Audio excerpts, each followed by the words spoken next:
universitetda o'qiyotgan vaqtimizda bitta ustozimiz aytibdi, men tinmasdimda, shu universitet vaqti ham. Aytuvdi-da, xuddi men yomonlik tilamayman sizlarga. Yomonligim ham, yaxshiligim ham sizlarga. Xuddi o'zlariga o'xshagan o'quvchi tushsin deydi. Tushdimi? Xuddi sizlarga o'xshagan. Haliga o'tdim, kollejga o'tdim, kollejda ishlayapman. Ko'rish qiyin-da. Bitta bola, ola qarash qilyapti. Yoqqa o'tsam ham ko'zirishtirib, bu yoqqa o'tsam ham yoshman. Yoqqa o'tsam ham, bu yoqqa o'tsam 3 yil oldin. 4 yillar oldin. Ko'zirishtiryapti. Keyin yoq bo'ldi, bu yoq bo'ldi. Bu yoqqa dedim. Bu yoqqa dedim, tashqari olib chiqdim. Bo'y mendan baland. Chiqardim. Nima menga ola qarash qilyapsan dedi. Nima edi dedi. Haligi bola, talaba bola, nima edi dedi. Bu degan 9 yil 11 yil ular ikkinchi kursmi bolada? Ikkinchi kurs bola. Endi yoshda bari menga. Men o'qituvchiman. Shu deb aytdi-da.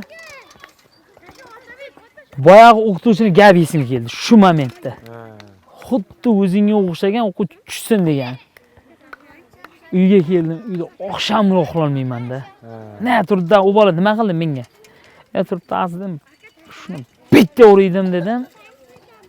Просто zamon ko'tarmaydi-da dedim. Mana shuni bitta uraydim dedim, mana shapalab.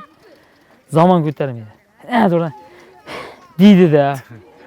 Vo, miyaga chiqib ketgan-ku. Uyga borib nimaga o'qituvchi bo'ldim deyapman-da, tushunyapsan? Nimaga o'qituvchi bo'ldim deyapman. Tushunyapsan? O'qiganman, shu kasb tanlaganman. Shu kasbda ishlayapman. Hammasi ko'zimga ko'ringan yo'q, tushunyapsan? Nimaga o'qituvchi bo'ldim men deyapman, tushunyapsan? Bu degani o'qituvchini hazirg'iliga kelib turib bu taraflama. Haligi oilaga emas, boshqa emas. Shunaqa haligisi nima deydi? G'ururiga tegadigan. Haligi boyagi erkinlik deydi-ku. Ana shu erkinligi yo'q qolganda, tushunyapsizmi? O degan o'quvchilar xohlagan ishini qilib beryapti-da hozir. Ura olmaysiz, ursa shantaj qiladi, ursa ishdan haydaladi. Shu ishdan ketish sizga bu sabab bo'lmagan-a?